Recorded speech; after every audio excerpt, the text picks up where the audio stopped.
Greetings, everyone. Uh, we're running a little behind with the Alcerago showing up, so I'm going to kind of flagship this uh, intro here.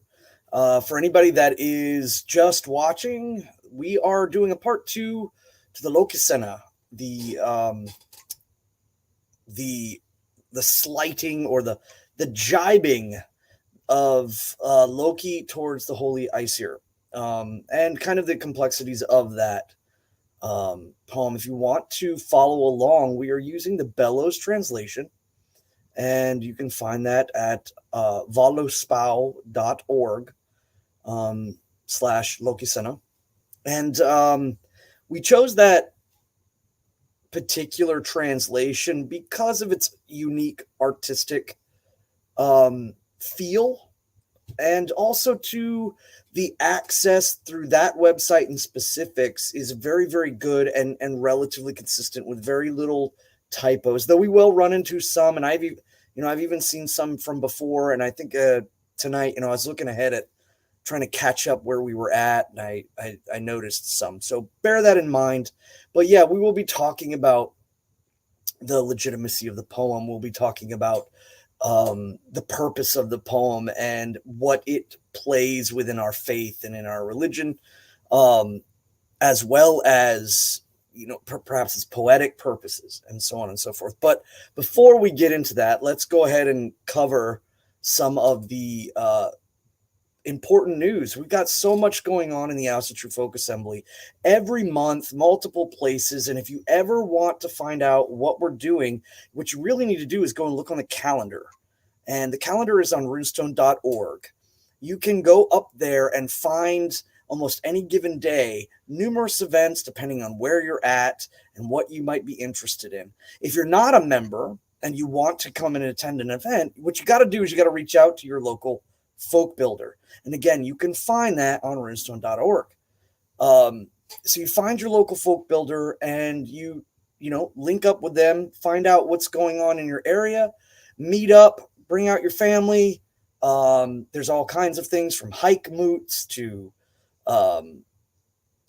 bowling moots. I've seen axe tossing moots, and a moot, a meeting of like-minded people. I've seen pub moots, and just it depends on what's available for the folks around there. And the folk builders usually spearheading that to make sure that they can get people together and kind of get a feel for everyone. And you'll get to see more Asatru in your community, and hopefully move forward into becoming a member and joining our church, and again spreading the vigil of our folk coming home to the native faith of their people.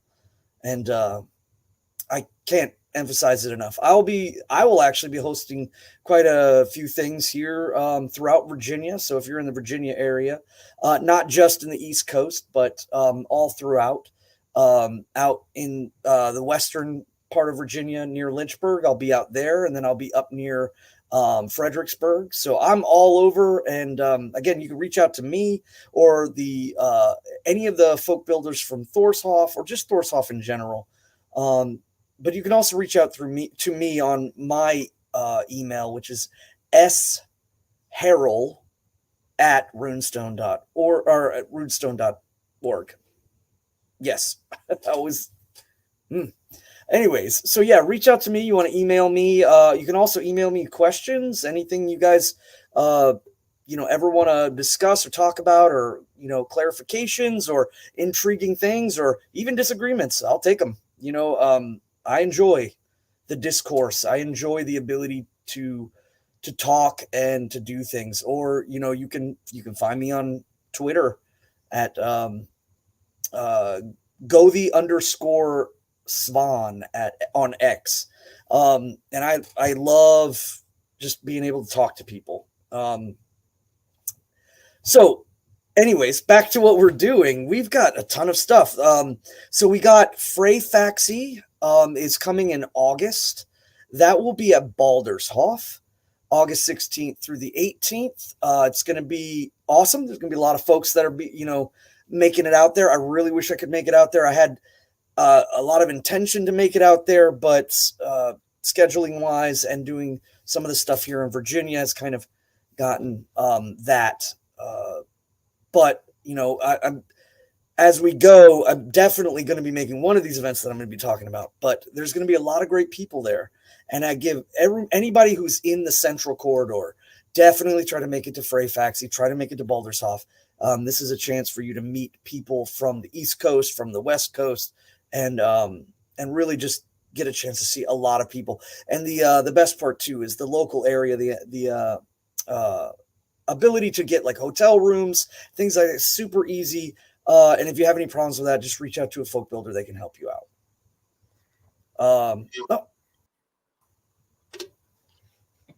We are joined by Asatru. I was just going over the dates on the calendar. I just covered Frey Faxi, but moving into Frey's Harvest Feast in Montana. All right. Yeah, fantastic. I hope everybody can. Well, I hope many of you can join me at Frey Faxi at Baldershof. It's going to be fantastic. I am looking forward to showing off that place to my wife and my daughter. They have not been yet, so it's a really special place. I'm very proud of it. I'm very proud of how our people have cared for it and the positive impact they've made on their community there. It's really a special thing, and I'm glad we're a part of that. Yeah, Brandy and Nathan just really brought that place to life, and seeing it from when we first, received it it's amazing, the turnaround, and kind of being born out of fire, people trying to tear down a good thing and then having it rise up despite is encouraging. Absolutely. Did we go over merchandise this week? I didn't hit the new merch. I was going to say I'm always slow to advertise that stuff, but we've got folks that are spending a lot of time and effort to make that happen. With the Sigerheim Eagle. Sigerheim tank tops are in. A couple of different options there. We have people are putting a lot of time and effort in to make us nice stuff. As we said, Brandy's a big part of that, as is Gther Trent East and his wife Madison. So we appreciate all the effort on that, and cool products, comfy shirts, nice designs, and all the proceeds for that go towards getting Hoffs, making stuff happen, and allowing our Asatru Folk Assembly to thrive and accomplish our mission. So we appreciate that quite a bit. This is our I believe it. Yeah, this is our first episode of the month. So I go over a couple little bookkeeping things at the first of the month episodes, and I think it's reasonable to do at this point. Svan would not have to adjust his hair if he had gorilla snot. I knew it was coming. It's been raining over here, so I'm a mess walking in from the water.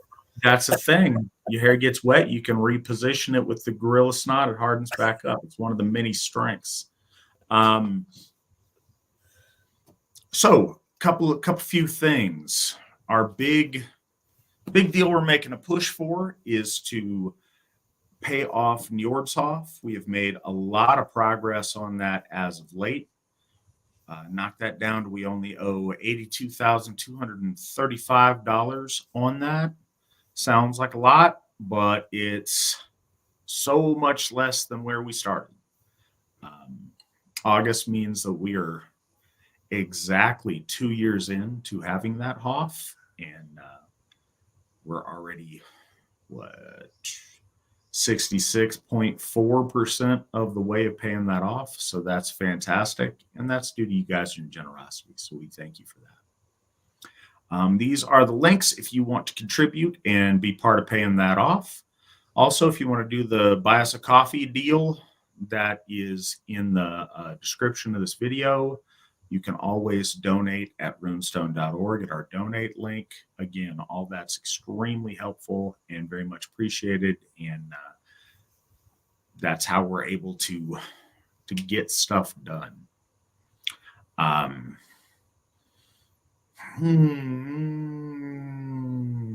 Sigerheim. It's also something that we're working on. It is a deal in progress as far as paying off the land for the first time, because the place is amazing and we had to snatch it up. We ended up extending ourselves on 2 big purchases in 2022. We got Sigerheim in December of that year.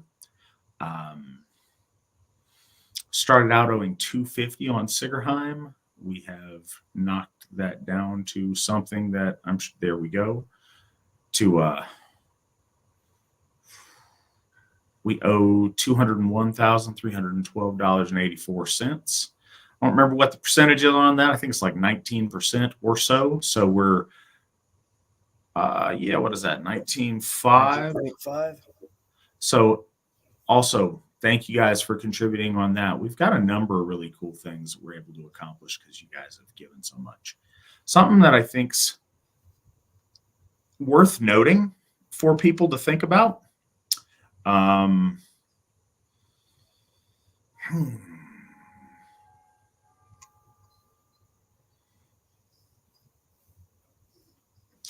We, over the years, and I think that starting out in this day and age with a lot of endeavors that are big, I think we have a lot of, a lot of sense of defeatism that is a hard barrier to break through, but we're continuing to, try to break through that as much as we can all the time. Something that's really interesting is of similar, I guess at this point it's kind of odd to talk about things in a similar sphere. Other groups of folk that I guess are in the Asatru adjacent category have tried to do different things over the years, and they always have this criticism about the AFA when they see that we have some nice things. They see that we have our Hofs and we have Sigerheim, and must be due to, and I've heard from the same sort, like simultaneously, I've heard that we are funded by Mexican drug cartels. I've heard that we are an operation run by the feds, and that's why we're able to do it. Like the federal government subsidizes them. If either of those were the case, we would have many more Hofs and a lot more nice things. The point of saying all that is to say this. To a lot of our people, the concept of us having things and accomplishing is so far out of what they conceive that there must be something nefarious, because how could we possibly win? How could we possibly have nice things? How could we possibly succeed? And the short answer to that is you guys being generous and us continuing to do this over the long haul, as well as us, winning and maintaining the favor of the gods. I never want to discount that blessing, but our gods are not ones to bless do-nothings with success. It's amazing what a relatively small number of us can accomplish when we stand together and when we pool even a small amount of our resources together to make things happen. There's such an ability. I've heard, and at some point, sometimes this is just old men sitting around talking, and the context may be lost. But when I started being involved in Asatru and reading runestones back to the 1980s, everybody always wants to get a Hoff. Making Hoffs happen is this, distant dream. But for the longest time, nobody wanted to contribute to an Asatru Hoff. They wanted their personal backyard Hoff or their kindred Hoff, or they were going to get together with their 10 guys that they know and make a Hoff happen. And there was always this reluctance to get them to contribute to something bigger that maybe wasn't geographically where they were, but that was somewhere. And once we got over that, all the little, if everybody I heard talk about how much they wanted a Hoff were willing to contribute to one of the AFA's Hoffs happening, that would be such a tremendous step to bring a Hoff closer to them. Never saw any of those independent Hoffs happen. What I did see is when the AFA members and friends chose to put money together to make Hoffs happen, in pretty short order, we got 4. Got many more planned, and we're going to do a lot more. And we do that when we share together. And the other thing that I try to tell folks, and I know that it sounds hard to believe, but it's 100% true. And it's easier to believe each Hoff that we get.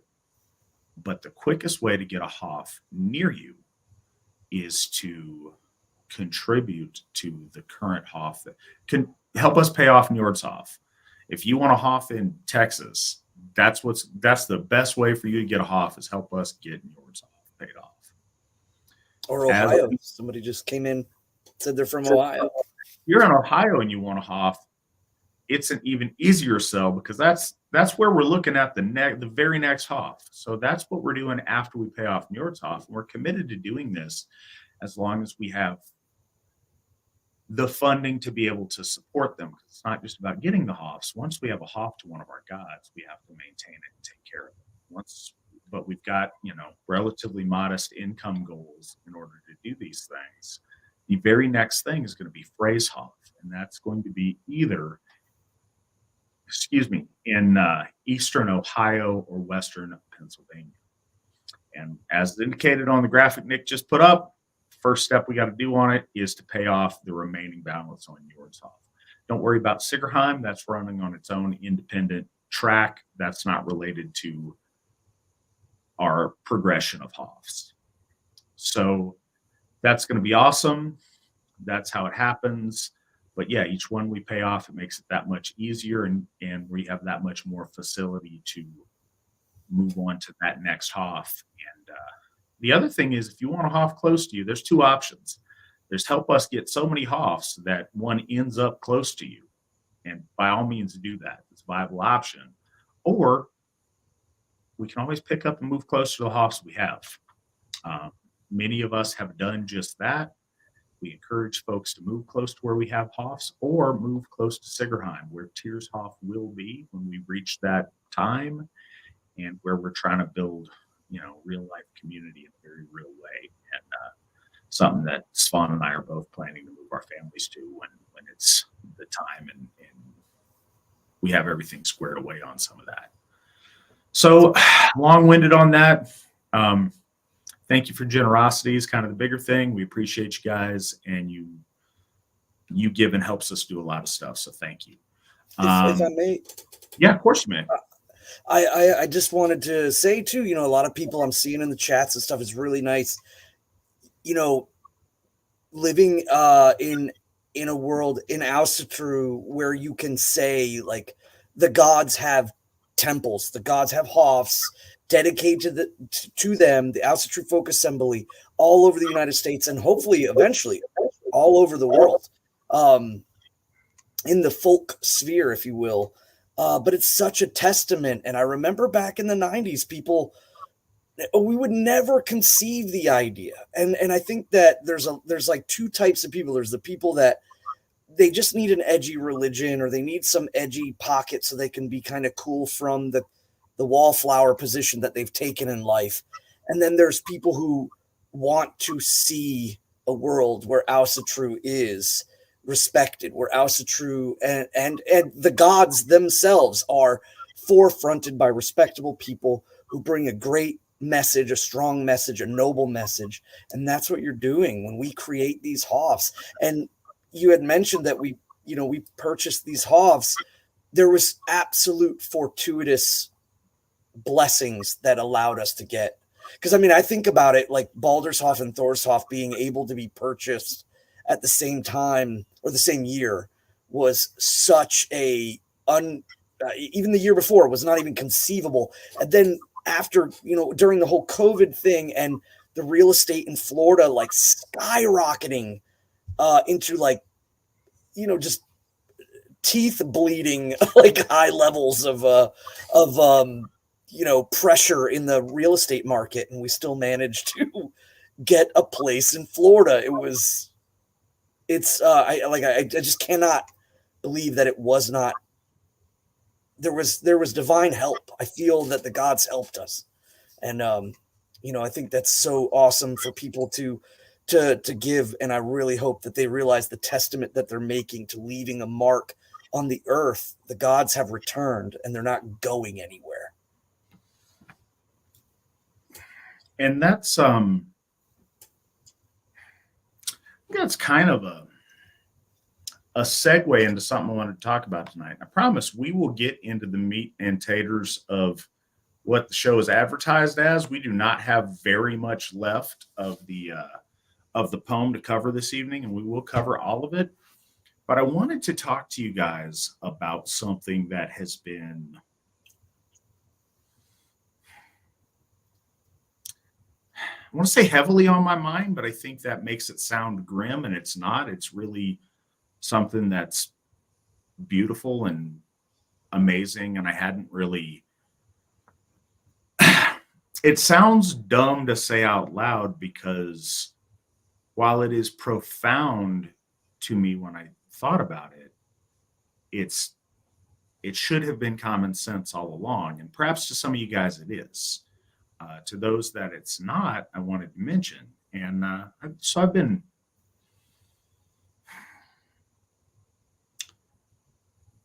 all right. So I mentioned, I don't know, 4 shows ago or whatnot, we had one of the memorial graphics for a Gther with the AFA who passed, Thorgrim Odin. And he was, foundational to the AFA. He has always been such an important part of just building the Asatru Folk Assembly. And also over the years, he and his wife have become, very close friends of mine. And his passing is terribly sad, but it has helped me to think of a lot of things in a different way, and to, I don't know, grow in certain ways in my own, I guess, in my own spiritual progression. And I appreciate that opportunity. But one of those ways is this.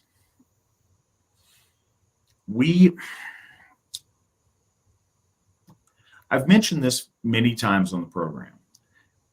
Seemed like when I was writing it, it makes a lot more sense. When I'm saying it, it's kind of all over the place, but I promise it is going somewhere, and there's payoff, and it makes sense when you get there. So one of the fundamentals is that, okay, what I was going to say before that, on this, a lot of us believe in Asatru when we start. Talk about believing in Asatru, say we believe in Asatru, but that initial stage of belief very often is more having faith than knowing, if that makes sense. You come into it well-intentioned, you think you believe, you want to believe, you believe in believing, you make the mental leap that you're going to will that to be the case, and you hope it is. But I've talked about that moment as a Gther when all of a sudden somebody's eyes are like dinner plates, and it's not a choice, it's not a question, it's not a concept. It is 100% undeniably real. And, how could you have ever possibly thought otherwise? And you can't go back.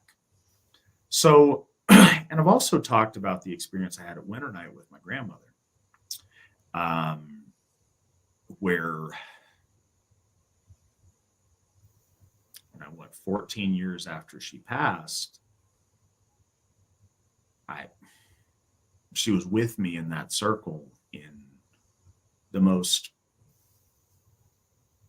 tangible way in every kind of perception, and aside from sight. And even that, I almost suggest there's an element of that. So I say that to say this. We know that our ancestors live on after death. We know that the afterlife is very real. And unless one is found so completely and totally of negative value that they're completely rejected and recycled for parts, that we live on after death. We also know that experience, we live on as us, and we have relationships and maintain relationships with our family and with those that were important to us in life. It's fundamental to our understanding of the Alfar and the Gther. It's fundamental to ancestor veneration that has always been part of Asatru practice that makes all the sense in the world. But what we now have that's very interesting is we have 2 AFA Gthers that have passed beyond the veil. And it seems so self-evident, but up till last month, Thorgrim was completely and totally devoted to the Asatru Folk Assembly and to being a priest of the Aesir.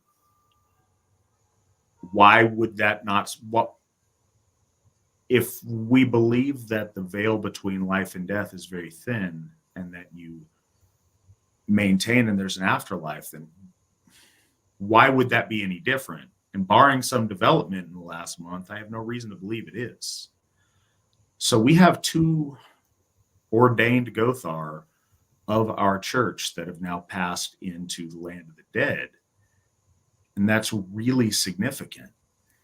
That means that we have 2 of our clergy on the other side that are able to help us in ways that are profoundly different than they were able to help us when they were here on our side of the veil. They're able to communicate with the ancestors, with the members who've passed and care for them. They're able to communicate with our gods and all the unseen spirits out there in a very different way than we can. And it's fundamental to our whole ritual practice is the idea of sacrifice. That sacrifice meaning to make sacred. It's the transmutation of something that's mundane in this side of the veil into something into the realm of the sacred, is to sending it beyond the veil. We imbue it with messages in the hope that that life or whatever it might be, when it transfers beyond that veil, that our intentions are conveyed clearly to our gods and ancestors and the subjects of our bloats. In a very fundamental way, we have spent a lifetime imbuing our Gther with that devotion that we have to our gods, with an understanding of who we are and our allegiances. And they are able to take that message and represent us in the land of the dead, beyond the veil, in a spiritual realm. And that's, I don't know, I think that's extremely special, and we're extremely fortunate to have that. And that's just a different way of looking at it than I'd ever really thought about before. But I think it's extremely meaningful. And I wanted to share that with you guys and, I don't know, mention that to y'all today. So go ahead. There has been, since the 90s, I've seen a lot of organizations, and the fact that we have elder members, the fact that we have people that have been in the faith since the 70s and 60s and what have you. Um, and that we honor them, because I think that I have seen, like you said, the adjacent crowds, if you will.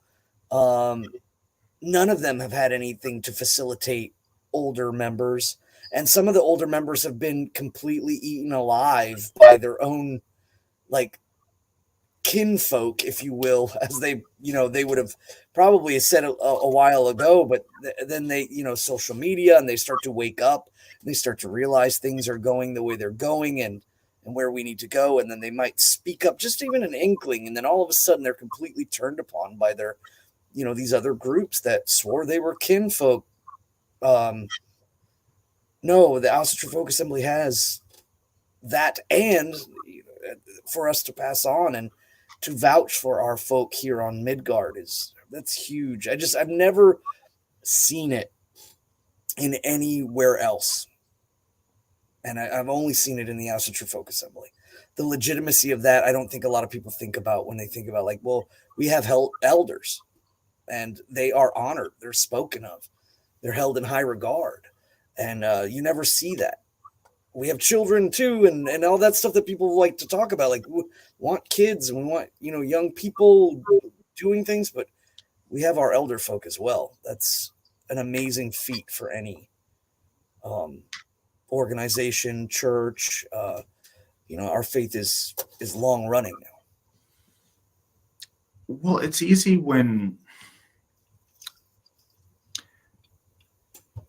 some of us deal a lot with people that we wish took this more seriously. And so I think a disproportionate amount of focus is on people that, were disappointed in a lack of something, or, we focus more on problems than on the things that are going right. And it's really special, and it's really a testament at this early stage of, the reestablishment of our religion, to have people that spend their entire adult life unwavering, loyal, and true to the Aesir, to the end and beyond. And that's really special. And I am blessed to have known both of those men. Not that we haven't had other people that have lived true to the Aesir till they passed, but the two of our Gther that have passed so far, I got to know both of them. One of them very, very briefly, and Thorgren, I was lucky enough to get to know quite a bit better, and I'm a better man for it. So with that, we are, if you did not join last week, or even if you did and you don't remember, we are going with the Bellows translation, when the Lokasenna.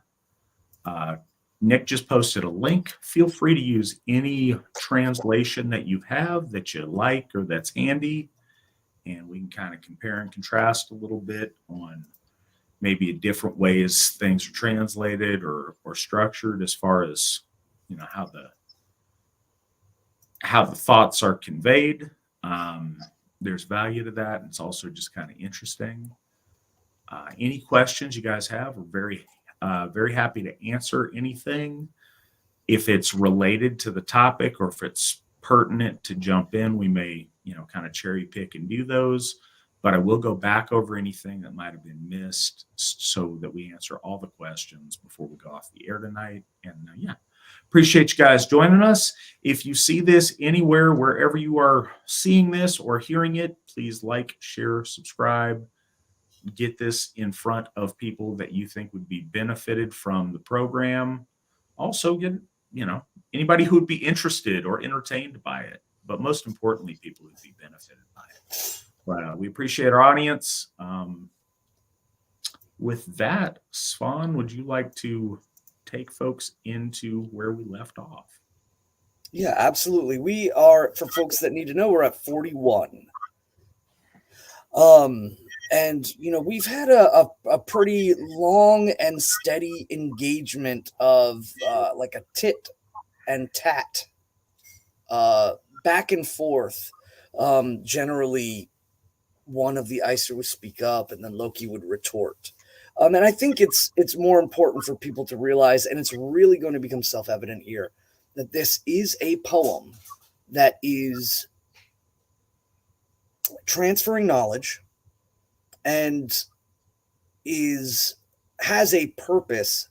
And again, we talked about it. Like the fact that our poems are not seen as biblical. One of the big ones, and this one is very, very much so, one that shows that this is a poem that was recorded down and had purpose. But the purpose of the story, and it doesn't mean that the story is not, or the stories that are referenced are not, but there are a lot of stories that could have been lost, that we don't know, and that there's also some miscalculations and misinterpretations. And so there's a part in which I think our church is incumbent to step forward and say, well, based on our best understanding and the decision to move forward and kind of lay some things to rest, there's going to be parts in here where we're going to say like things, and I think people will be like, well, I always heard it this way and I always heard it this way.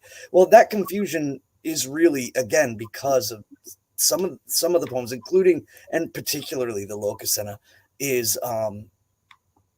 has its issues and it has its problems as far as authenticity of certain things. And I mean that mainly about, we'll go into like Loki's sons and things like that.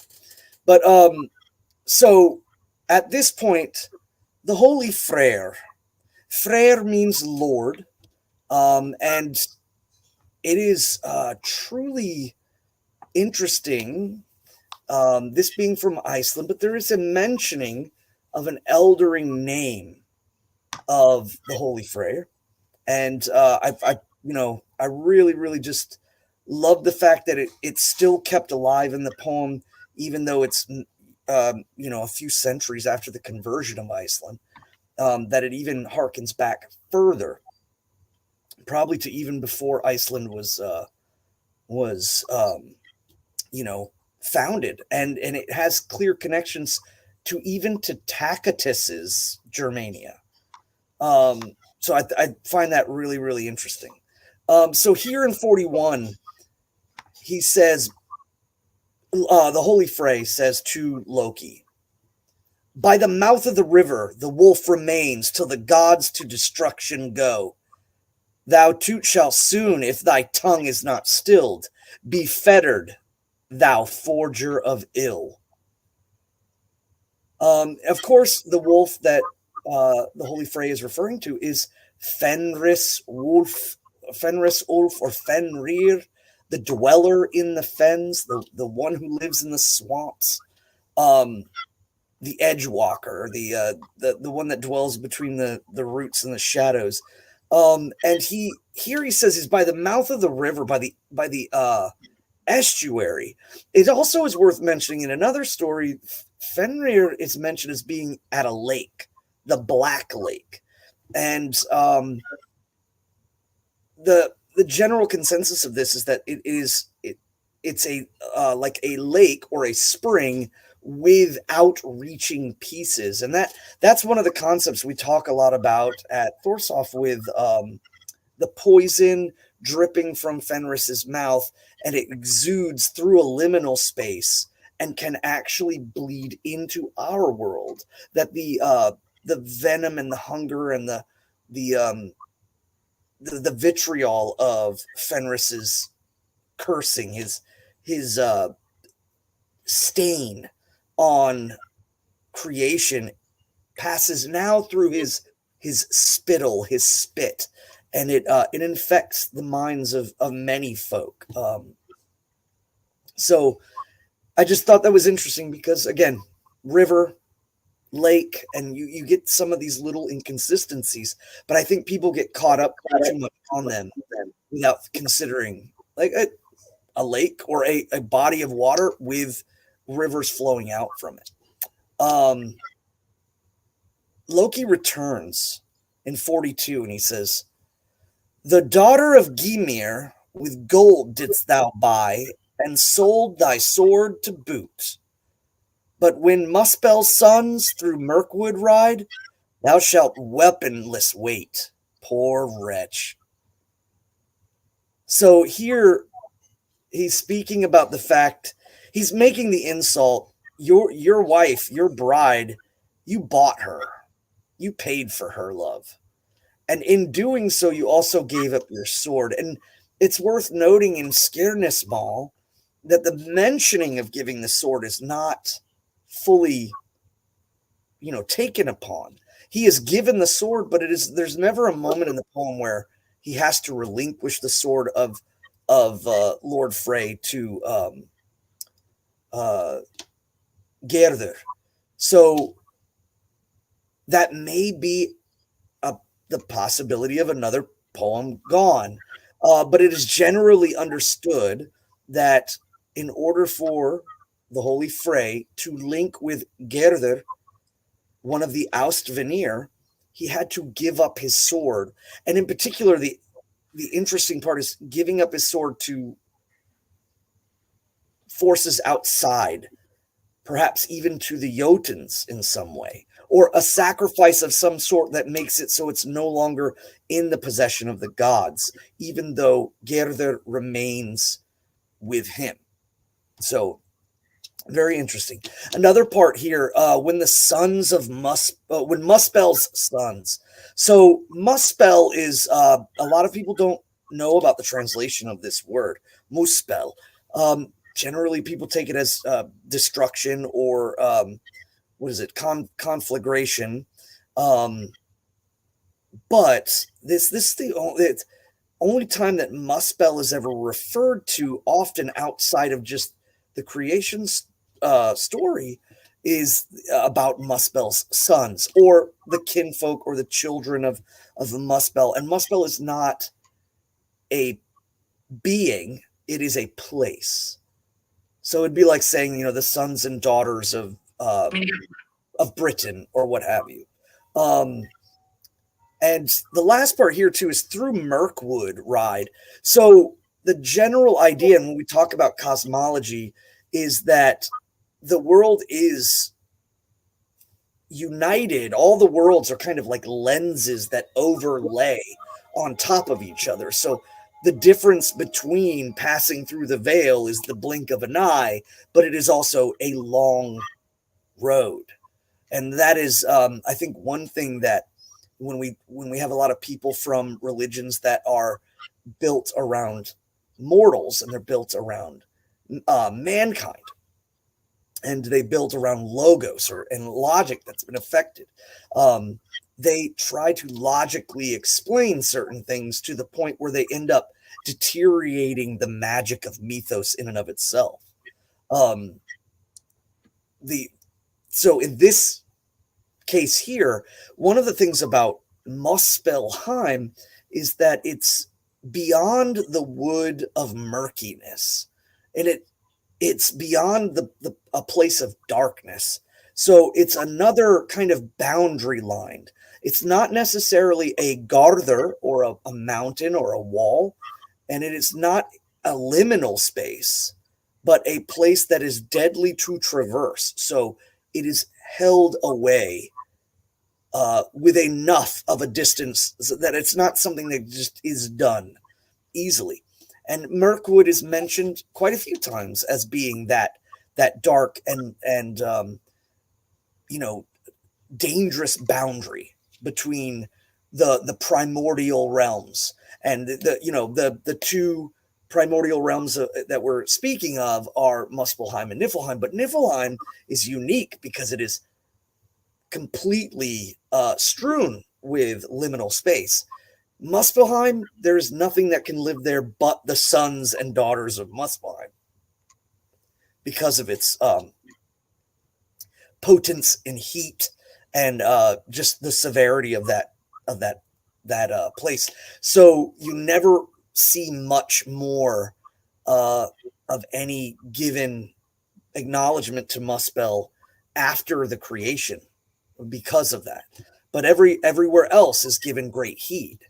And our ancestors generally saw Muspelheim as being that place that's just so far away. It's beyond the never-ending forest, if you will.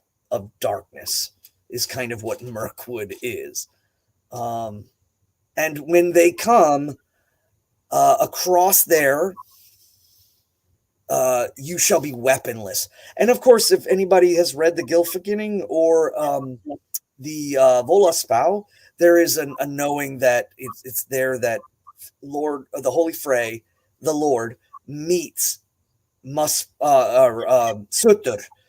the burning one, the leader of the sons of Muspel. He meets him in battle, and they join together and slay each other. And he only has an antler, a sharpened antler, to to commit to the fight, while Surtur has a sword. So there's clearly a power differentiation there, and he's kind of in the poem. He's somewhat hinting towards that, but doesn't fully say it because, again, meter and making sure that the poem fits. So speaking up now is Bigf, and the way that the double G sound is kind of like almost like a K, Bigf. You might see this also like with the traitorous king Olaf Tryggvason. It has a double G sound, which ends up being like a GK. So Bigf speaks in 43, and this is where he references the Holy Frey in a very older name, which lends to the fact that the poets and the storytellers knew this name as well. In 43, had I birth so famous as Ingunnar Freyr, and sat in so lofty a seat, I would crush to marrow this croaker of ill, and beat all his body to bits. So Bigfir is a servant of the Holy Freyr, and he is one of three that we clearly know of. And the elevated position of a soul, of a folk person who's so dedicated, becomes a servant of one of the holy Aus or Ausenya that they have had so much time with, or maybe perhaps even just the build up over time with the holy divine being is lending to that they go with, they accompany some of the holy gods, and it's generally extended to most of the gods, but it's not often mentioned in the stories. So I like to really point that out, that just because it's not emphasized with all the gods does not make it not so. And here, this is one of the elevated, one of the adorned servants, and whether or not he is or once was mortal or of the Alfar, we don't know. But I think it is very interesting when you look at him and Skirner as well. So he says, if I had been of such high birth as Ingunnar Frey. Now, that in and of itself is a little possibly a misspelling by the person who just the person writing it down may have gotten off on either the spelling, or as it was annotated and collected, that was the name that was used. So they're either sticking entirely to or are completely off, and we don't quite know. We do know that the name Ingvi Freyr is of more substance, so generally people think that this is a miswriting of the Ingvi, or maybe a different pronunciation and understanding of it. And he's saying, yes, I would just get up and crush. So he's trying to goad his master, the Holy Frey, into just getting up and crushing Loki and getting it all over with. And Loki speaks back in 41. He says, "What little creature goes crawling there, snuffling and snapping about at Frey's ear ever? Wilt thou be found, or muttering hard at the mill?" So again, who pulled your string kind of comment and retort. And again, remember, this is a great way for us to see our ancestors talking about their poetic battles and how jibes and insults were kind of levied at each other um, on a regular sense. So I mean, he says, like, what is this little worm like running around, sniffing and grubbing at his master's ear. And the last part there, he says, you're always kind of at the corner of his ear, but or will you be found muttering at the mill? And that one really is the work of the commoner, the churlish work. So are you either muttering your master's ear, or are you just muttering about while you do your menial work? And so another jibe towards his position. And Bigf speaks in 45 a retort, and he says, "Bigf is my name, and nimble am I, as gods and men do grant, and here am I proud, that the children of Uhop together all drink ale." Of course, this is Uhop is a reference towards Lord Odin and all the Aesir, but that he is brought forth as a elevated soul. And I think this leans more towards the fact that he may have once been mortal, and that he was of high renown and high faith and troth with the Holy Frey, and was given the benefit of being drawn up that third route through Vergelmer, the third well, and his soul was placed in heaven, ascendancy beyond death, and was given this title and the benefit of being able to dine and sit with the holy gods. And I think that if this is being written and then being perceived by that audience, I think it's worth considering that our ancestors, the audience, understood that there was the ability to rise above, and that it wasn't necessarily based on needing to die like in battle, but that with Lord Odin you were chosen, and also post-mortem, that your deeds are rewarded after to be brought up into the heavenly realm. So I think that this this part here is pretty straightforward. I mean, nimble and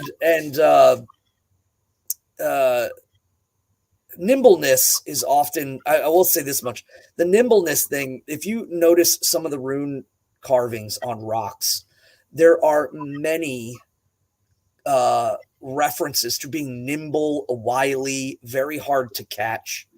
There have been many people in modern age that have tried to turn this into some sort of degenerate innuendo, but I think that it is, again, a reference to the viability of not being able to be hit.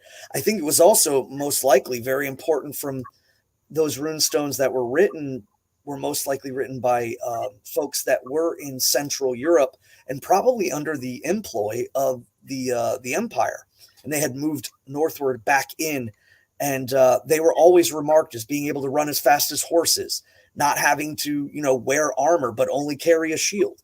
And so again, the swiftness of a warrior was a huge kind of flexing point. Strength was very much so, but also too was cunning and cleverness and your swiftness and agility.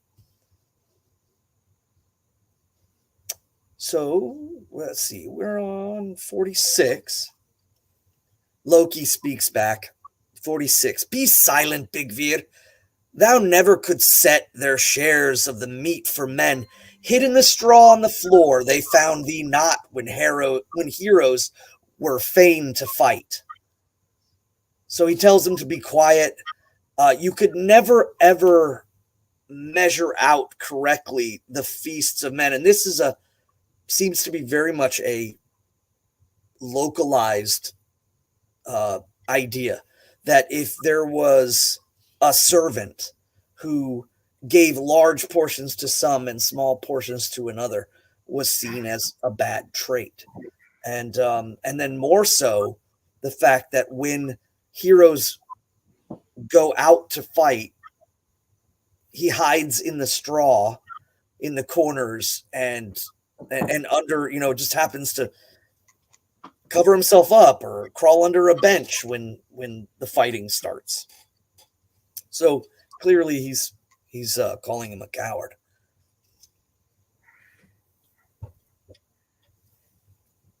So let's pause for 1 second to recognize GW Farnsworth once again coming through with generosity, buying us 5 coffees. That's a $25 donation. Thank you. We appreciate that. Also, because he's asked a couple of times now, one of our folk builders in the state of Washington, Aaron Simbeck, excited for upcoming Freyr's Harvest Feast, wants to know, Svan, are you and I attending? This is in September 20th to 22nd in Montana. No, I will not be attending actually, I think with fair reason, I think that is the weekend that our bloat falls on at Thorshoff. Yeah, it's the weekend that most of the Hoffs are doing their winter finding bloat. But that said, Aaron, I am looking at it right now. I've been talking back and forth with Mandy on text to try to figure out if it's something doable, something I've wanted to do, and I'd like to try to arrange and see if I can make happen. So I don't want to give you my word on it yet until I know a little bit better. Even if I were to give you my word, it has the asterisks just because we saw what happened to me last month trying to get to Sigerheim. But yeah, we're looking into it right now. I'd love to attend. So I'm very much thinking about it. Yeah, and I would love to get out to Montana and see the good folks out there, and want to, big kindred out there. I got to meet a lot of good folks and a lot of folks from California that moved over into Montana. That was a great summer. That was the time I got to meet Thorgrun. And I can't say that I know Thorgrun well. I've met him, and Ryan and a lot of the folks that moved to Montana. So I would love to get out there and, but that said, just because it's quick and it's quick to answer, Rover asks, how many members does the AFA have? AFA has got 755 members as of this moment. With that, let's get back to the story. That blows my mind how much we achieve with that core strong base of membership, and also too just how easy it is for folks to come on here and just ask questions. And so here, other than that, while we're on it, I might as well make a plug for it. If you are listening to this right now, or anytime in the future for that matter, it's right now for you. If you're not a member of the AFA already, ask yourself why not. We'd love to have you join. If you're a heterosexual white person, this is the place for you, and I would encourage you to join and be part of what we're doing. We're able to accomplish a whole lot together, and even more so if you and the folks decide they want to join and get involved with what we're doing. So please think about that and encourage others that you may know that this is where they should be. Help bring them home. That's our mission in the AFA. It's what we're striving to do, and we would love your help in accomplishing it. So it's something to think about. And with that, let's get back to the Lokasenna. All right. So after he kind of jibes at Bigf, finally, so Heimdallr steps in, and it's an interesting point here because um, the poem starts to shift into the unknown, as in the participants of the poem, the gods, are speaking of things that are in context elsewhere. And if you were to look at chronological time frames, um, it if you try to attempt to logically string it out, this is happening. Uh, this is foretelling, if you will. But also, too, for those that don't know, in Ragnarok, Heimdallr is the one that fights against Loki, and they meet head on. And a lot of folks might not know why, but there is a long-standing rivalry between the most wiliest and unpinnable and cunning and slippery versus the stalwart one that remains true into his position, the one that hears all, who hears us now. I try to remind myself that all the time. And this kind of shows a little bit, but not nearly enough as I think it should be. But Heimdall speaks and he says, "Drunk thou art, drunk art thou, Loki, and mad are thy deeds. Why, Loki, leavest thou this not? For drink beyond measure will lead all men, no thought of their tongues to take." So why don't you're drunk, and why don't you leave? And I think that that's a really important thing to context with the idea of it's being spoken as if this is something that's being passed on to the audience.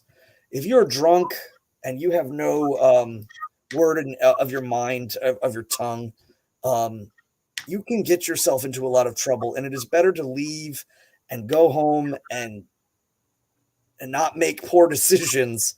And clearly, this is far beyond that as far as reading the entirety of the story, but it's the point, it's the message that's being transferred here. And that drunk men pay no thought to their tongues and often get themselves in trouble. So leave now, and no harm, will come to you. This is, again, really redundant considering as they mention what's coming and what will happen. But it is Heimdallr is in essence filling the Thyle or the Thulur's chair. He's filling that role as the Thuler, and he is saying, you should leave now before you mar your honor. Again, kind of interesting that it's placed here instead of not maybe earlier. But and Loki speaks in 48. He says, "Be silent, Heimdall. In days long since was an evil fate for thee fixed. With back held stiff, must thou ever stand as the warder of heaven to watch." And this, of course, lends to the placement of Lord Heimdallr as being the warder of heaven. And I think that this speaks more to the unification between the Aesir and the Vanir, and where they become whole is that the entirety of the sanctity of the gods in Ausgarder will be left in the hands of a Vanir, and that Lord Heimdall is given that point. But Loki tries to make that point that it's a static position that's more of a punishment than it is a duty or an honor. And I found that that stanza to be quite interesting. But there's no retort, and I really wish there was, because I would love to hear that. But no, it shifts again, as this poem does. And I think that, Heimdallr meeting Loki, I guess, is the best retort for a lot of the foulness that has been laid. But that bestowment of giving the honor of protecting Ausgarder in heaven is truly one of I think the big points of creating that unification between the Aesir and the Vanir to make them all Aesir. So the Austvanir Skathi speaks up, and she says, "Light are thou, Loki, but longer thou mayest not in freedom flourish thy tail. On the rocks the gods bind thee with the bowels torn forth from thy frost cold sun." So now this is where it lays the point forward. Is this a proclamation of what will be done, or is this the poem itself is merely lending to an understanding of other poems and what has been said? This I have a tendency to believe that it's more of that case. The poem is linking itself to other poems. It's establishing itself here and now that that Loki will be bound, and will be bound by the entrails of his own son. And we spoke a little bit about that while the balancing of that situation was happening. See, Loki is a kinslayer. His blood brother, who is the High One, Lord Odin, he slays, or he facilitates the slaying of his brother's son. So, to make it fulfillable or correct in its equalization, his son too must die. Not him, but his son. And so the gods then reach that balancing point. And if for those that don't know, I mean, his son, the frost cold son, or the one who is cold from death, is Narvi, Narfi, Narvi. And there is an interesting point about that I wanted to cover too later on with something else that's spoken about in relation to the two sons and the mistake that, again, another kind of written mistake about the confusion of Loki's other son. And the general consensus is that this is a mistake in writing that it was Loki's son, not Odin's son. And because we already know and established through Rindr that Vauli is Odin's son, and he is enacting the punishment, and that him becoming a wolf isn't a punishment upon him, but a facilitation of what he needs to do. Having your son ripped to shreds by a god turned into a form that you are affiliated with is kind of the mockery in there that the gods are throwing back at him. In 50, Loki speaks and he says, "Though on the rocks the gods bind me with bowels torn forth from my frost cold son, I was first and last at the deadly fight, there where Thiazi we caught." So, by timeline sense, the binding hasn't happened. He did not break out of his binds to come do this, and then he's going to go back and retie himself to the rock.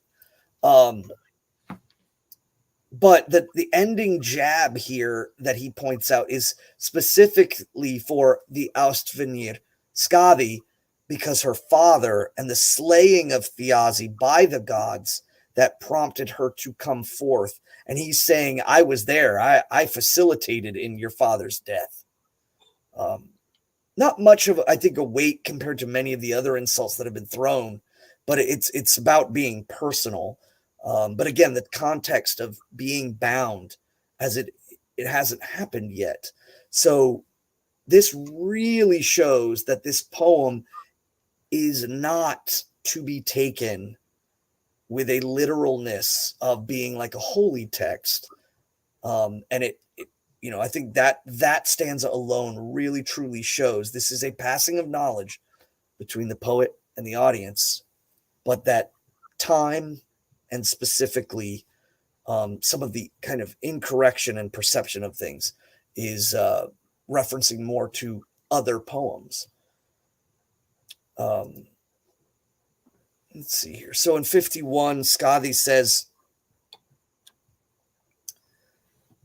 "Wert thou first and last at the deadly fight, there where Thiazi was caught? From my dwellings and fields shall ever come forth a counsel cold to thee." So the Austvenir Skadi comes from the Jotuns, and it is, it's specified that she is seen in Jotunheim, which means a descendancy of Ymir, but the possibility too that she was just simply lumped in as being a Jotun. She, the idea that she may be descendancy of the Niflheim Hrimthurser or Frost Jotuns, but ultimately she's saying from her lands, from her, those loyal to her in any way, shape, or form will never align with you against the gods. And Loki speaks in return in 52. "More lightly thou spakest with Laufey's son when thou badest me come to thy bed.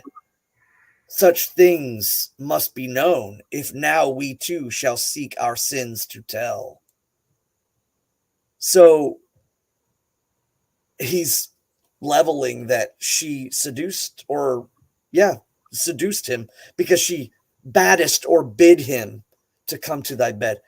So he's saying that that you attempted to seduce me to come to your bed, and in essence not denying that he took that offer. But again, there's no evidence of this, there's no stories of it, and it is veering off greatly into insults that would enrage an audience during the time of the poem.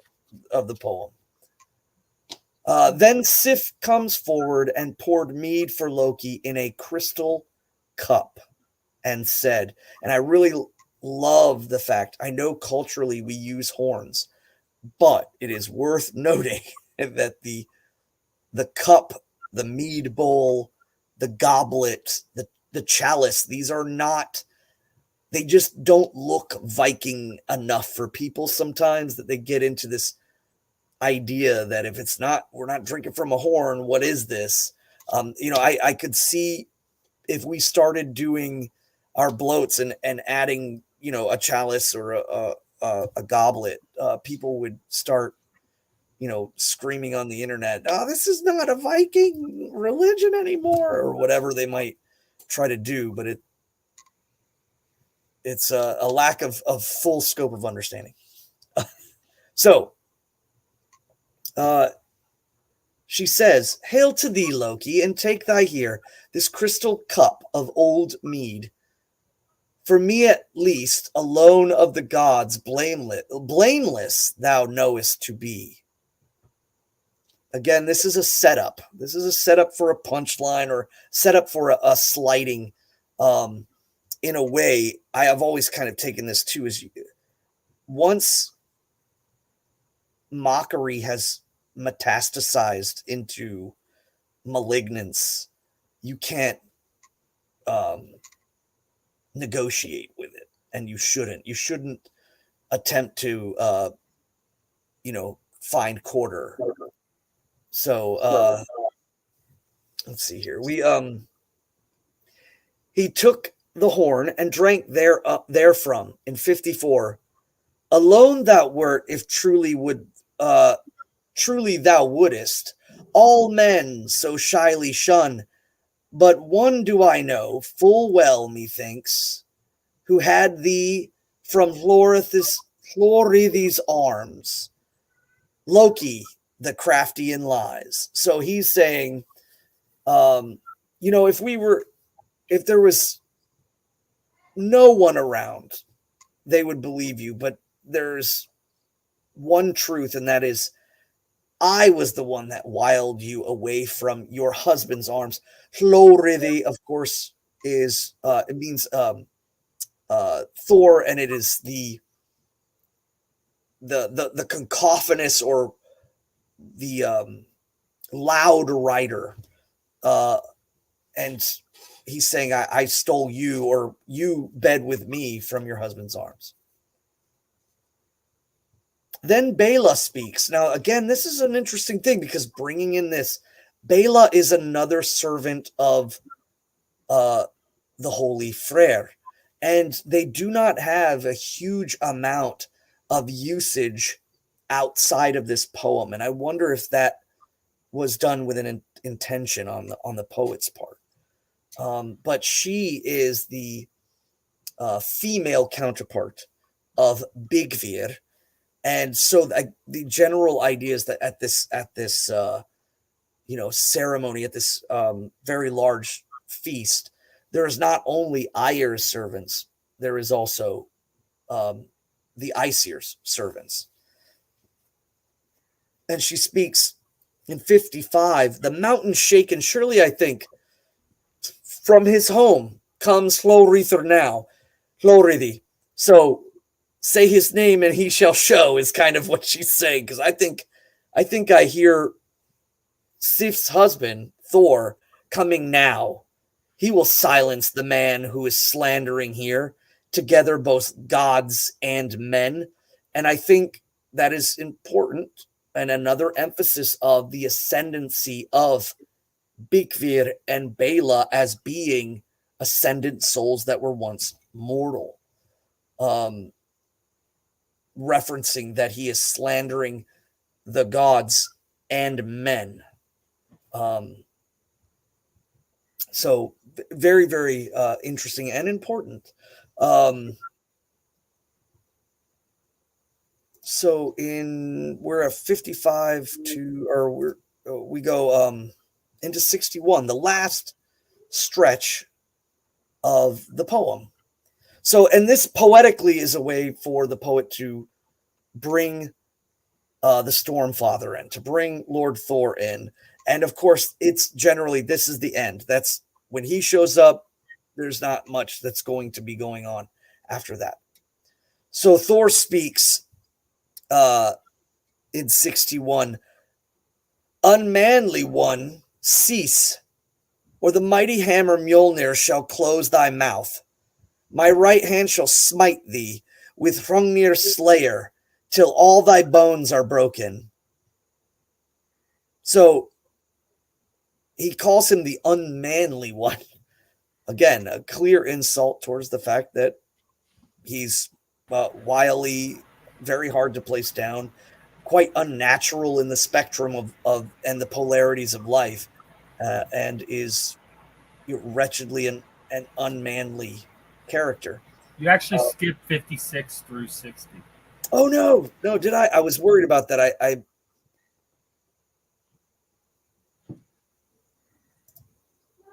dang it. I'm sorry.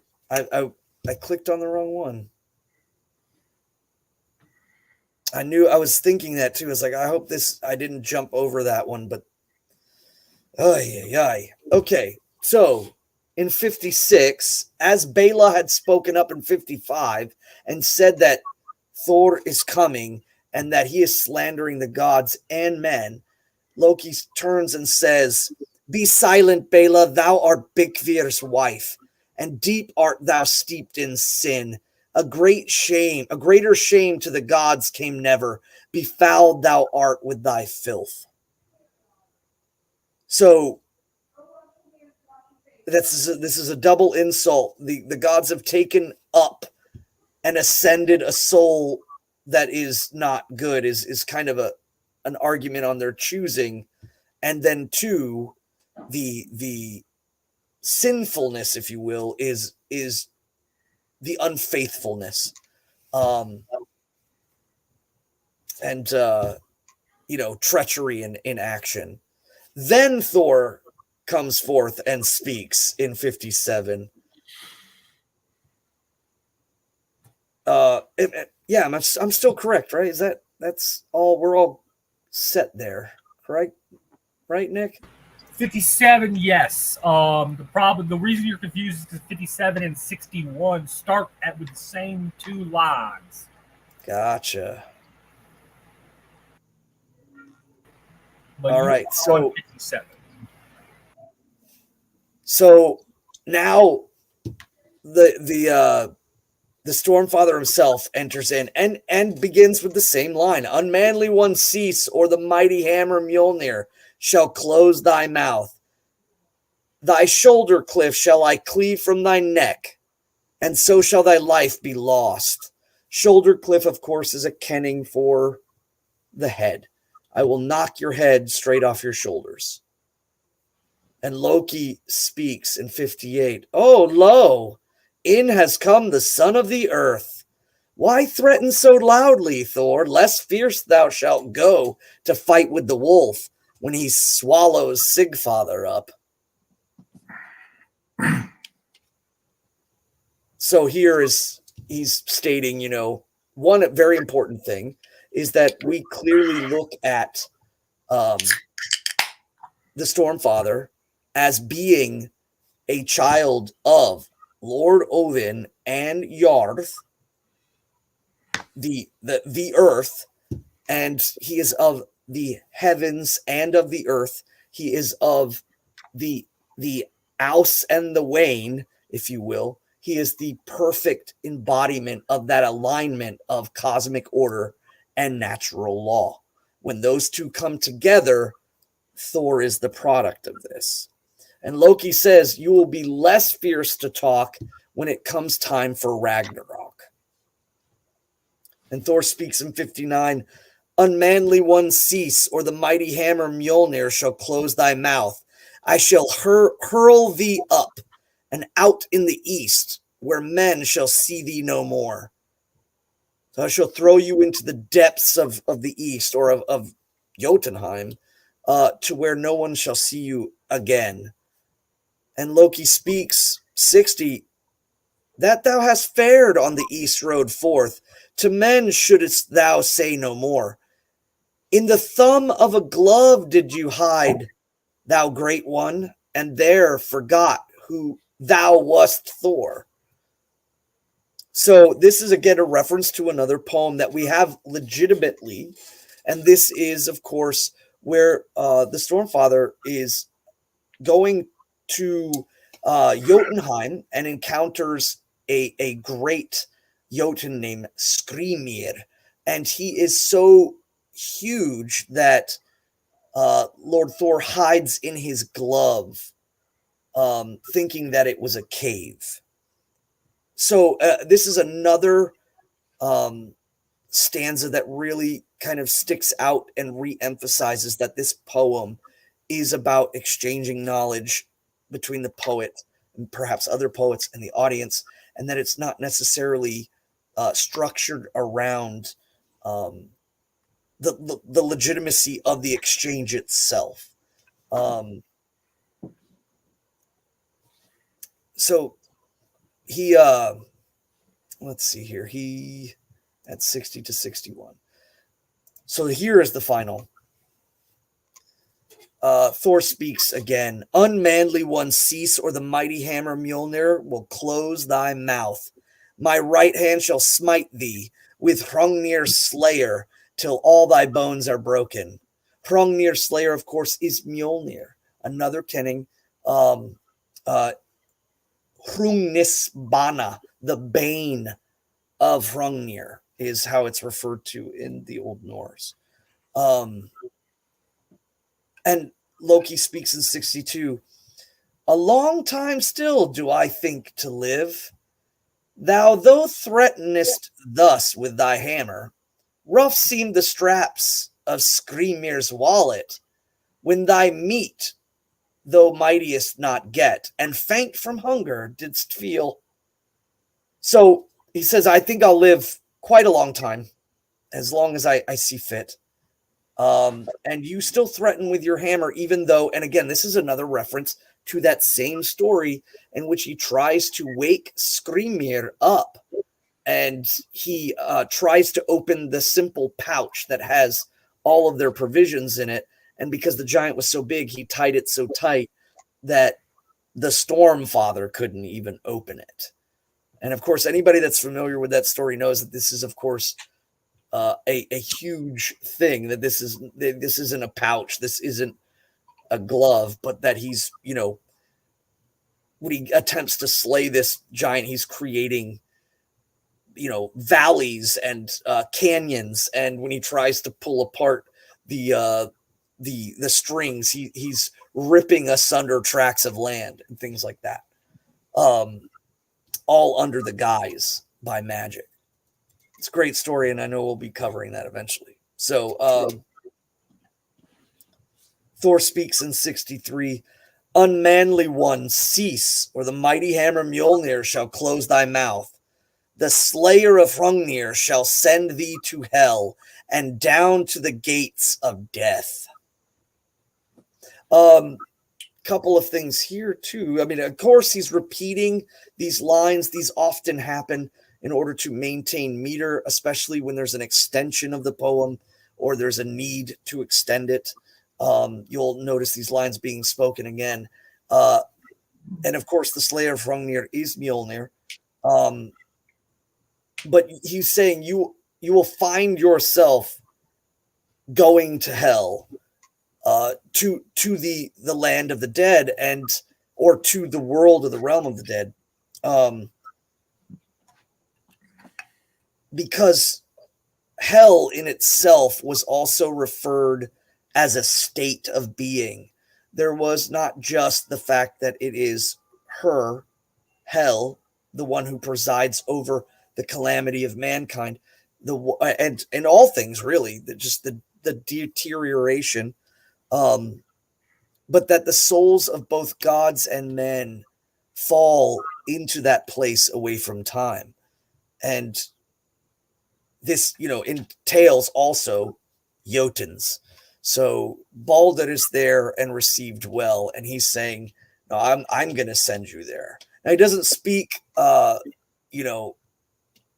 about his reception at all, but the idea is that nothing truly dies in our faith and in our understanding of the cosmology, but that we move.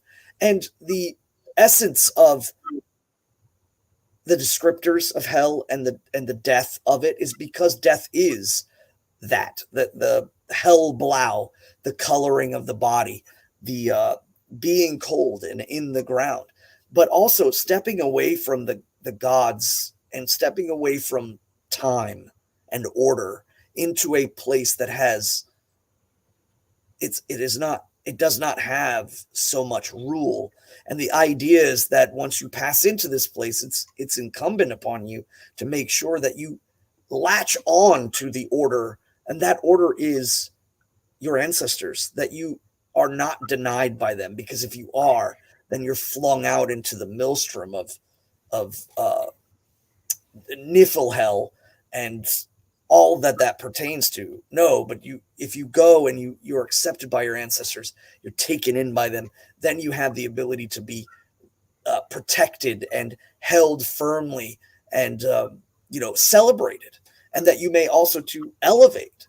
But outside of that, you'll be the lonesome and the one that trails the road and crosses the rivers and faces the Vargur on the other side, or Nidogr, the serpent, the soul of Ymir. So Loki speaks, I have said to the gods and the sons of the god, the thing that whetted my thoughts, but before thee alone do I now go forth, for thou fightest well, I ween. So he's basically saying, I have said what I needed to say to the gods and to Thor, the son of the god, who is Lord Odin, the things that have been, wetting his mind. And before he figures now he shall go, because everyone here has given a good fight against his jibing. This is another stanza emphasizing that this poem was built structurally and purposely outside of explaining divine providence or explaining the goings about of the gods interacting with the other worlds. This one really, in my opinion, has one of the lowest kind of standings because of its constant linking to other poems for the sake, I think, of passing that knowledge. And he ends in 65. He says, ale hast thou brewed, but ere now such feasts shalt thou make no more.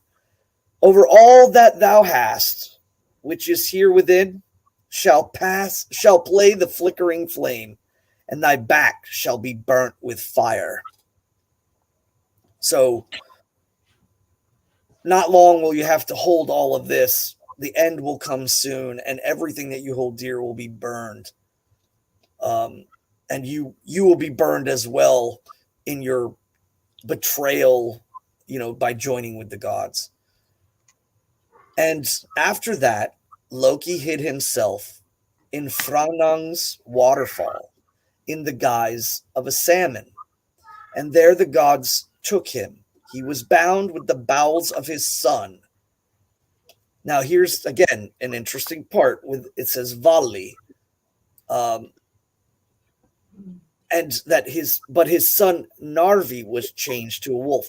This is another mix-up because it is Narvi who it binds Loki, and it is Vali who turns into a wolf. And again, another problem with those translations is that the mentioning of Vali being Loki's son versus Odin's son is generally seen as that is exactly like the mistake that happened. That Lord Odin's son, Vali, turns into a wolf, slays Narvi, and binds Loki.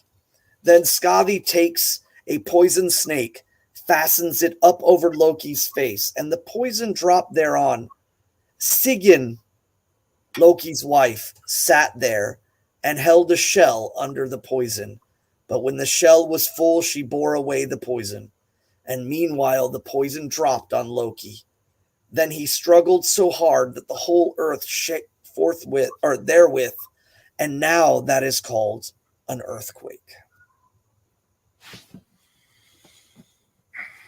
And this is the end. And I think one last thing to remark too is when these this part here was most likely brought in during the composition of the poem itself, and was an addition in order to link it to other stories mentioned, especially in the Gylfaginning,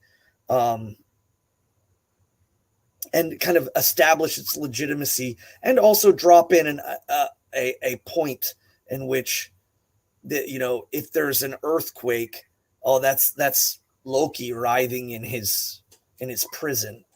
And that would have a lot of context, especially in Iceland. So,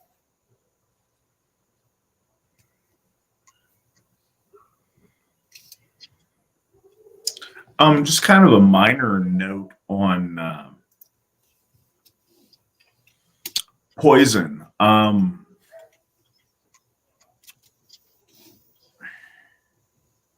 I've talked about it before, and especially when we talk about the strand in the afterlife and the idea of dissolution and dissolving. Poison is very often synonymous with like acid, like the poison of the snake dripping on something. If it was just, a poisonous liquid, it's not going to like make you writhe in agony. But acid and poison very often in classical sources is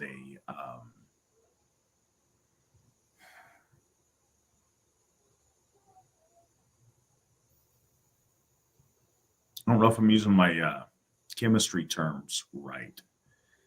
A solvent as opposed to a coagulant, like it dissolves, it burns away, it eats away, and it dissolves. And we see that motif of the idea of poison not just being something that is like you drink it and it's toxic, but also that it has a like acidic dissolving dissolution effect.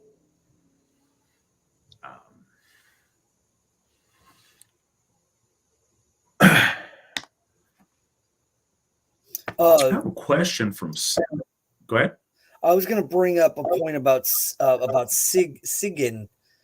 Yeah, Sarah, while you're doing it, the question that I saw was that Sarah was asking, how much do we know about her and how she came to marry Loki? So there is no mentioning of her outside of this particular these parameters. There is no mention of Sigyn and her origins. And so, we know that her name means companion of victory, or the one who holds victory.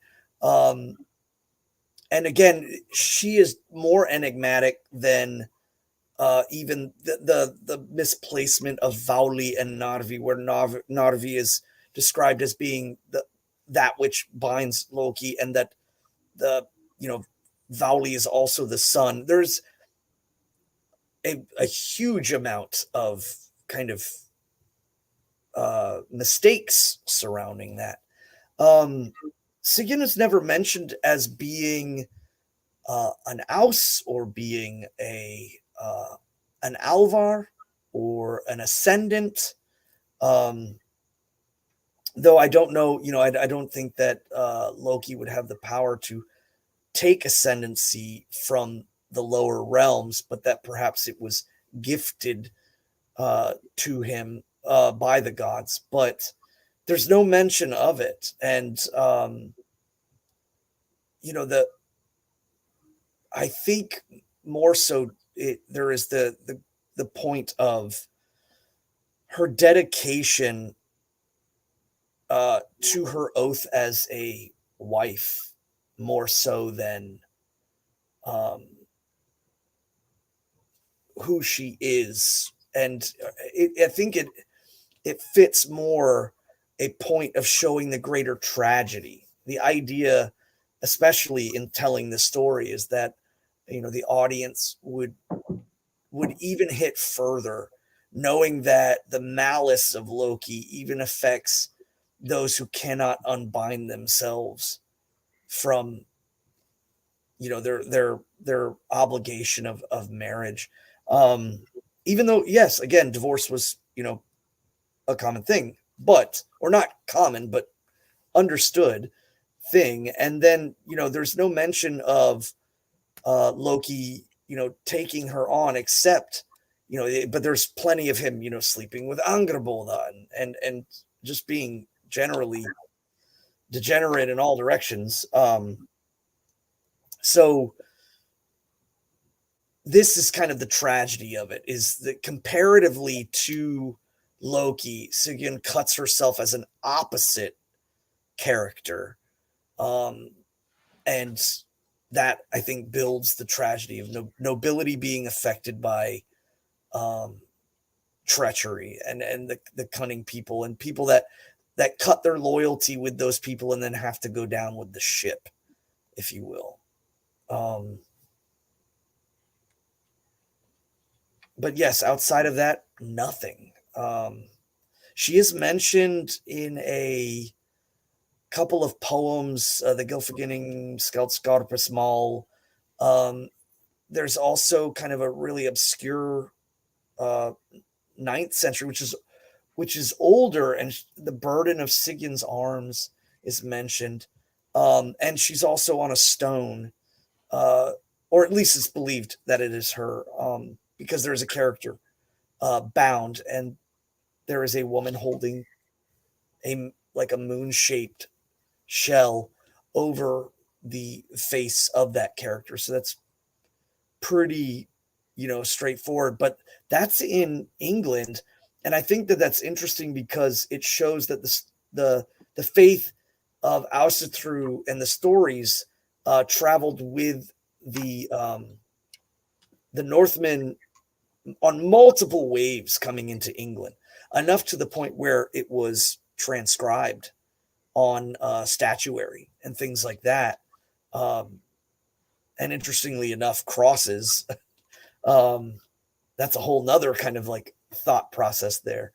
But I think that if anything, to me, Sigyn is the last vestige of his orderliness. The spirit of his orderliness is now forced to suffer along with his devotion. But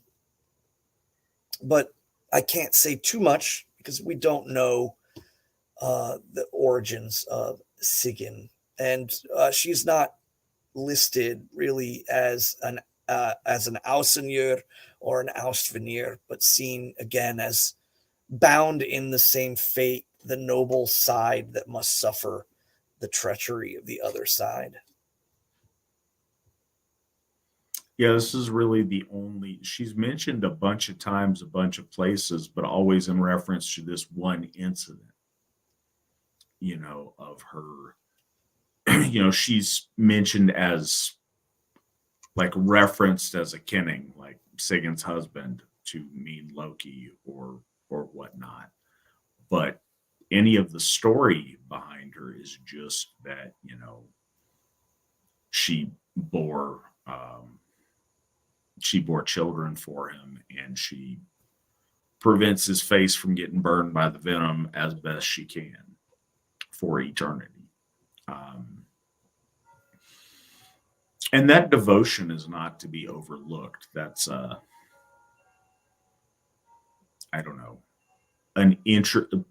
certainly an interesting something to think about this person who is tied by oath and by loyalty to this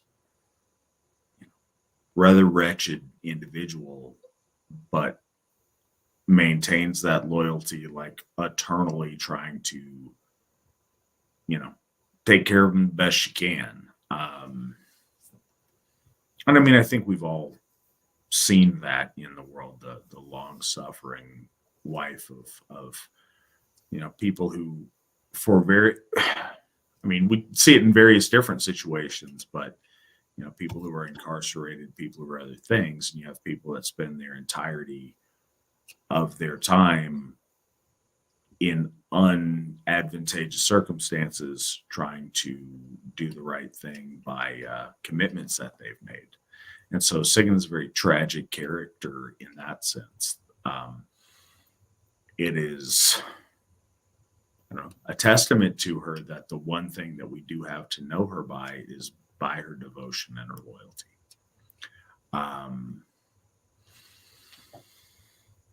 So I think it's also worth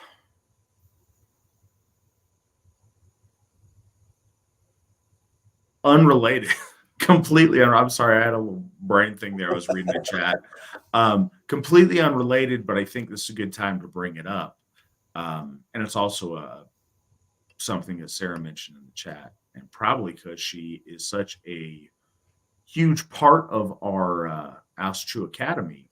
But she wanted me to make a plug for the Asatru Academy. Those of you who might not know, the AFA has our very own homeschool program that we get members' children involved in. The Asatru Academy, this is the start of year 3.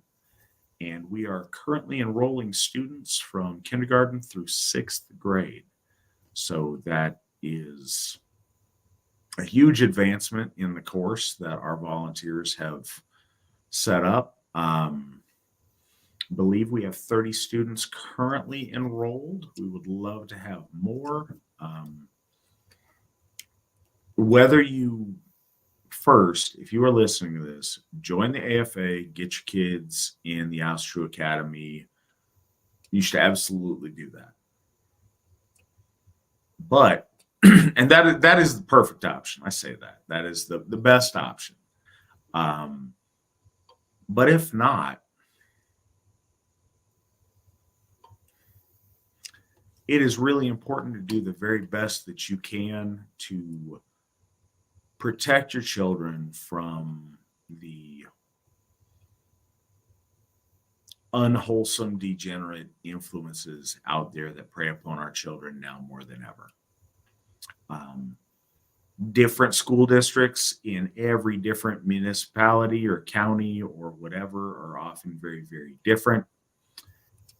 People got to do what they got to do. Your life and your family and the choices that you have to make as far as your child's education, that's up to y'all. We would love to help you as the Asatru Folk Assembly to get your kids in a place that is safe and that reinforces our values. I don't take any glee in saying this. My mom spent her, entire adult life as a teacher. She student teaching while she was in college and a teacher when she got out, and was 30 years in the Anchorage School District. But public schools have gotten really, really bad in a lot of places. If you find yourself in a spot where that's not the case, that's awesome, and I am very happy that that's your circumstance. But it's something to think about doing if you can, and it's something we're very committed as the AFA to help you doing. And this is something that, even saying this, I guess, it's self-serving. I'm about to enroll Aubrey when it's time. It seems like in the blink of an eye, she's already, 4.5 or whatnot, or almost. So relatively quickly. And as the person who's going to be, implementing the homeschooling, it's scary because I don't know bureaucratic stuff. You wonder, is this going to count? Am I going to make sure I get everything right by my state? How do you do this? Where do you even start? All of that can seem really overwhelming to parents. And that's the big part of our commitment in the Asatru Academy, is to make sure that we are holding the hands of these parents through that whole process, to make sure you have the confidence to know you can do this and you have help doing this. So please consider that if you're able, because it's a good thing, and we are raising the future, and I know you guys want what's best for your kids. I do too. If we can help with that, we would love to. Whatever you decide, know that homeschooling is, and I say this is if you're in the United States, different countries have different rules, but homeschooling is a thing. It is a good thing. It is something that you absolutely can do, whether you do it with us, you do it by yourself, you do it with someone else. If you can, I would encourage you to do so, and just know that don't be scared of it. It's a thing. It's established. There are resources. There are ways to help. It is doable, and it may be something you really want to consider.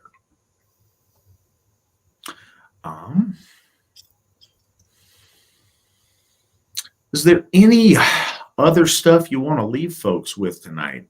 It's kind of brief. I don't know what everybody else has got going on. Hopefully everybody is engaged in something awesome and exciting this evening. Always good to have a Svan episode. We didn't have a whole lot to cover tonight. We were finishing up something. Svan's going to be joining us again 2 weeks from today as we go through the Thrimskveda. But next week, we got a fun episode for you guys. It's going to be interesting. So we're going through doing our special Hof District episodes.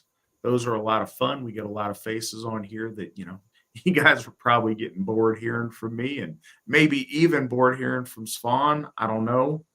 But we're going to have a bunch of new faces and folks you don't get to interact with a lot that have things to share about their district and stuff they're excited about.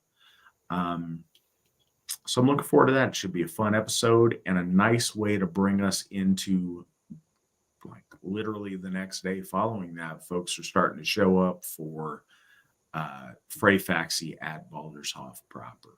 So that'll be really nice. It'll be a nice way to lead into that event. Make sure you join us then. Svan, did anything you wanted to throw at folks this evening? Yeah, I just wanted to bring up the point too that a lot of folks wonder about the legitimacy of this poem, the legitimacy of its accusations, and I think that it's worth noting that the insult is more important than the reality based on the way that the poem is being expressed. I feel that this poem is really kind of a hub and an attempt by the poet to link to other poems. And it also kind of fills in at a time in which the decline, the faith of our gods was at a height. It was the last, it was the final bastion. The gods have become euhemerized to such a degree. And I think ultimately there were certain things that our ancestors didn't do well that could have served them to make a far more successful state of being. Of course, all of the Eddas serve as a seed, and that the gods knew that they would be back, and that the gods actually never left. I would also argue that they've been with us the entirety of the time, but that their proper titling would be back for their people. And, so whenever you see or meet someone that may take a lot of this or try to attempt to hold this as being some sort of ground, I think it is worth noting that's probably on the character of the person. I've seen people who are like monotheistic, most likely white Christians, attempt to use Lokasenna as some sort of aha, I got you moment. And, I don't pay them I would say pay them no heed because they don't understand how the legitimacy of the poem is very, very frail. The other is you might find some people who claim to be dedicated to Loki, if you will. And it's, anybody who honors a kinslayer and who honors or leans towards the side of chaos, is certainly not Asatru. And you find them oftentimes painting the gods as being the bad ones in this situation. And that's because they're not heroic. They're not heroic people. And much of our society kind of reflects that, where it's the anti-hero or the ones who are strong and willing to, have convictions are seen as bad guys compared to the one who's, white livered or, has a split tongue or what have you. Again, those people they're basically only a presence on the internet. They're facilitating the ideals of our religion in order to, or even the antithetical ideals of our religion to facilitate their edginess and what have you. And I think that the gods really pay them very little mind. Well, this is something that, I guess we'll close with. So first, even within the text itself, and I noticed this and it was interesting, in stanza 54, it even in the original text has a reference in parentheses that Loki is the crafter of lies. So it even says when he's throwing out these accusations, like in text, like that's what he does, is craft lies. But the other thing is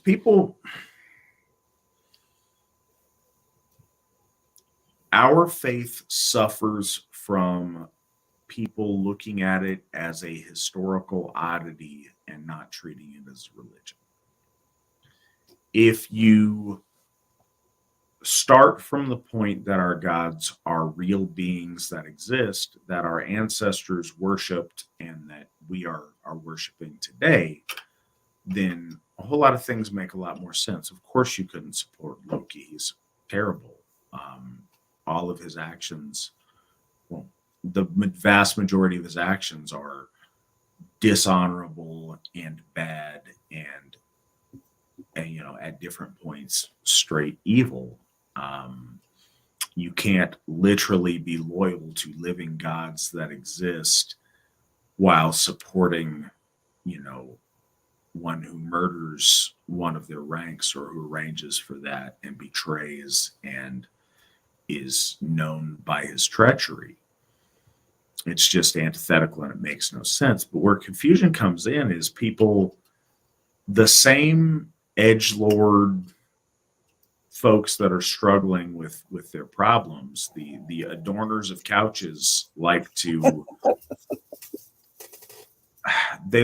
get the same type of person that would embrace being satanic is the kind of person that would embrace Loki worship. Just because they choose to express their edgelordness within our cosmology doesn't make them Asatru any more than a Satanist. And I don't mean like a esoteric Satanist, even though they might fall in this category as well. But the kids that are like, look at me, I worship the devil. They function in the same cosmology as Christianity or Judaism. They're not Christians. They don't have the pretense that they are. We're not yet at a point in our faith where some people realize that is self-evident. But yeah, another thing if you run into folks that are Loki worshipers, 100% of the time, in my personal experience, you don't have to dig very deeply to see the trauma and ill health of their own life and their own existence. They are folks that worship the forces of chaos, whether they fully believe in them or not, invite that into their life in a way, and it is always unhealthy, and it is usually very, very evident how unhealthy it is. And so I think that's worth thinking. We just have two more questions that have popped up on the side. Quick question: would the AFA publish an official AFA book of prayers? Since we only have the recorded prayer in our lore, could we not write new ones? It's not a hard no on that. Sure, at some point we could do that. It is so far different from the way that I pray. I wouldn't know where to begin. Like we could craft some that are poetic, certainly. And I think that's absolutely appropriate for us to do. I've always been one who I pray from the heart in the moment. So it's not ever been something that I write out or that I compose. I've heard very beautiful prayers that are composed, so I'm not criticizing that in any way. It's just not, it's a very foreign thing to how I approach it. But yeah, I think that things like that will come about more and more, and I would love to see that kind of thing. The next question: met a random chick at work who was wearing a Mjolnir and had no idea what the AFA was. American something something, she said. So here's the thing, and I've said this and I continue to say this, and this is why we would greatly appreciate your help. This is the question. It's rhetorical. I'm not. Oh, awesome. So you anticipated my question and you did the right thing. Good for you. Albert Goldsteinberg. Shalom. So Mazel tov. I appreciate you doing that, though. The question is, did you tell her what the AFA is? there's so many people, and it always surprises me because our world is wrapped up in the AFA to where it's self-evident of how does anybody not know about the AFA? This is the entirety of existence. So many of our people don't know we exist. That is the biggest hurdle to membership growth, is that the people that should be with us don't know we exist. So we're doing our best to get the message out. That's a big part of what this program is about. And with the current political climate that we live in, some opportunities, Facebook and Instagram are not available to us. And that's where so many people are. We need each and every person who is a member, who is a supporter of what we do, who notices what we do and appreciates it. Spread the word. Let people know. Invite people to be part of this program. Invite people to join us. Invite people to go to our website, runestone.org. Word of mouth is a really effective tool, and we would appreciate any and all of your help in doing that. I like this last comment here. Dan V. Dan V. It is not for them, but you know what? It may be for some of their friends or family that they might know. So we were happy to sort those people out. I just pictured it was like the Kermit the Frog cartoon. You know how to get to the AFA, and it's like, yeah, back the way you came. Like, get out of here.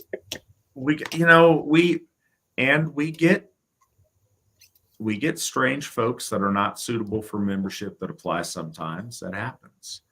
But yeah, spread the word. We would love to have more people join us in what we do. We would love to have people know of our reputation and what we are doing and who we are. And we're working on that every day. We're always looking for new ways to make that happen. Appreciate you guys being with us this evening. Svan, as always, we appreciate you. Thank you. And doesn't get enough love, Nick, behind the scenes, making all these shows happen. Been instrumental in every one of these programs and been, live and in action for 108 of the 109 episodes. Yeah, we appreciate you, Nick. Thank you for all you do. Till next time, hail the Aesir, hail the folk, hail the AFA, and remember, victory never sleeps. Good night, everyone.